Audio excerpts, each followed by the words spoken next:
a BBC researcher jumped in my cab. They wanted to see underground car parks, etc. And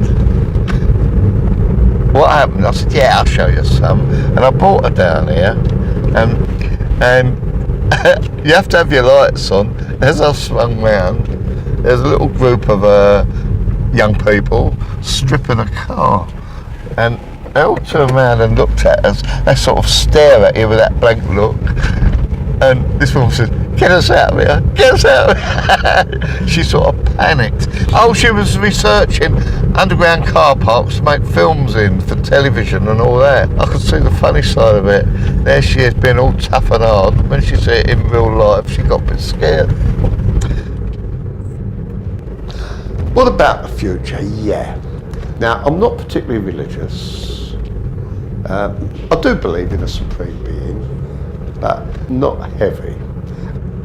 When I was first diagnosed, they really thought I was going to pop off. And honest to God truth, the way I looked at it, I thought, well, it's a new experience. And I was not scared. And I thought, well, this is something you don't do every day. I think the only time I was startled was when I come round from the operation. I've opened my eyes, everything was foggy, and I can remember thinking, and I looked, and I went, God is black. And what it was one of my Asian neighbours sitting there, and he didn't want me to come round from my operation and no one there, and he's sitting there with his beard and turban, crying his eyes out, holding my hand because he thought I was dying. I'm probably the only person you'll meet in this part of the world, and I can't help it. I don't get out of my pram with asylum seekers. I don't mind asylum seekers. I've given money. I know I've been conned, but so what? We're all foreigners. We're foreign to the area. None of us were born in the area. We all immigrated into that area. It all started some years ago when I made friends with a fella in a taxi office, and he was obviously Jewish. And one day he came up to me, he said to me, I bet you ain't got one of these. I said, oh yes I have. And it had some, I'll call it Arabic type writing on it.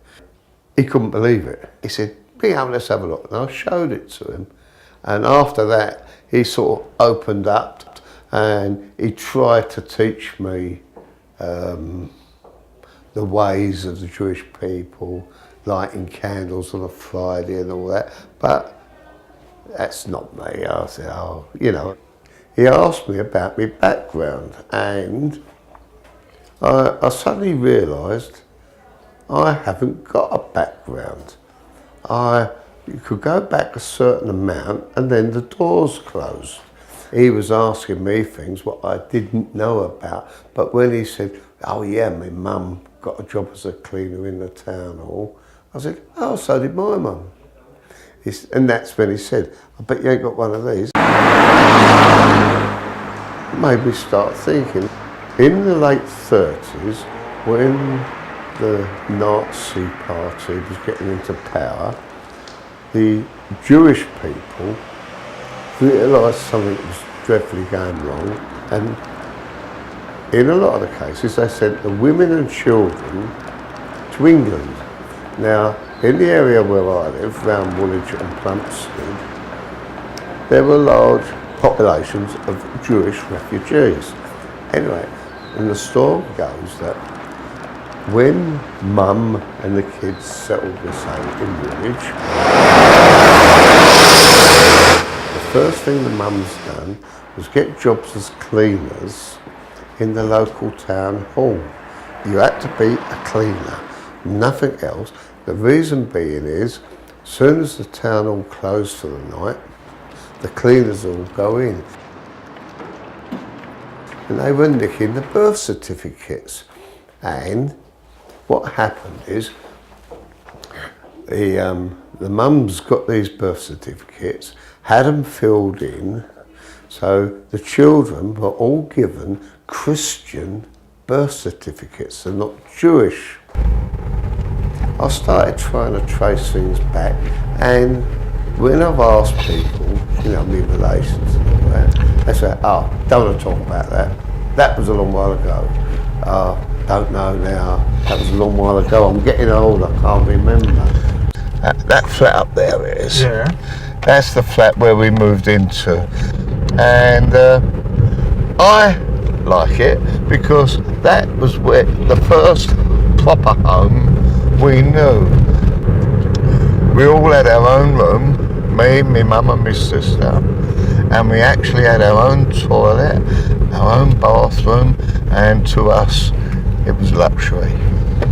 I was brought up in these flats, and I suddenly realised that Barnfield Gardens is and always has been an estate for homeless people, and I assumed I was put there because we got bombed out in the war, and I've suddenly sussed something isn't right, and we're going to turn right at these traffic lights further down, and we're going to drive past Belmarsh Prison. I had to go witness there once. Are you Jewish? I don't know. But you had this strange little... I'm saving up to be. I don't know. As I say, I've often been mistaken for being a 4x2, but when I asked my mum, she said, oh, at my age you can't expect me, and they were so security conscious, they actually tried to blank it out of their mind. But the strange thing was, back in the 50s, guess where we went for holiday? Germany. Straight up. Straight up. And I had to go witness there once, Belmarsh Prison, for an attempted murder thing, and I went there as a witness. And what happened, the prosecuting counsel called me, and I'm standing there, and he said, you're local? I said, yeah. He said, and he looked me square in the eyes. He said to me, do you know me? And I went, yes, sir. So he said, how do you know me? I said, because you travel in my taxi cab. So the judge, very pompous, he pulled himself up and he went, do you know all your customers? I said, only the good tippers, sir. And then he told me off for mucking about. But there we are, Greenwich and Bexley Hospice. Did you know people are dying to get in here? That's wicked, isn't it?